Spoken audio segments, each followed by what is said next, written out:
امام جعفر صادق علیہ السلام نے فرمایا، ایک انسان سے ہمیشہ بچو۔ تو آپ کے عقیدت مندوں میں سے کسی نے پوچھا، اے نواسہ رسول، کس انسان سے بچیں؟ امام جعفر صادق علیہ السلام نے فرمایا، میں نے اپنے بابا، انہوں نے اپنے بابا، اور انہوں نے اللہ کے رسول سے سنا، اس انسان کی ہم نشینی میں کچھ بھی بھلائی نہیں جو تمہیں اپنے جیسا نہ سمجھے۔ یاد رکھنا، جو انسان خود کو ہمیشہ محترم سمجھتا ہے، تکبر کو نشے میں مست رہتا ہے، اس کی دوستی سے بچتے رہو، کیونکہ وہ ہمیشہ اپنے فائدے کے لیے فکر کرے گا، اپنی خوشی کا احساس کرے گا اور اپنے عزیز و اقارب کو حقارت کی نظر سے دیکھے گا۔ اس نے عرض کیا، اے نواسہ رسول، دوستی کے لیے معیار کیا بنائیں؟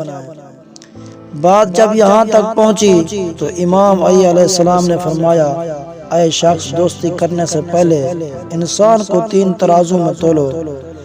پہلا، جو انسان جو چیز خود کے لیے پسند کرے وہی تمہارے لیے پسند کرے، اس کو اپنا دوست سمجھنا، اور جو انسان جو چیز خود کے لیے پسند کرے اسے تمہارے لیے لائق نہ سمجھے، اس کو اپنے سے دور رکھنا۔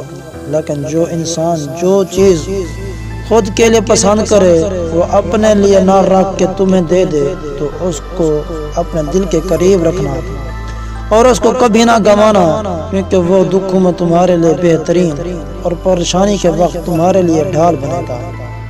اللہ کے ولی شاہ شمس نے فرمایا کہ جب سورج کی روشنی انسان کے ہاتھ میں بہنے والے بخارات کو لگتی ہے اور اس کا اثر انسان کے دماغ پر پڑتا ہے اور یوں انسان میں محنت کرنے کا جذبہ اور آگے بڑھنے کی تڑپ پیدا ہوتی ہے، اس لیے اچھے دوست کا انتخاب کریں تاکہ زندگی میں کبھی بھی آپ کو پریشانی کا سامنا نہ کرنا پڑے۔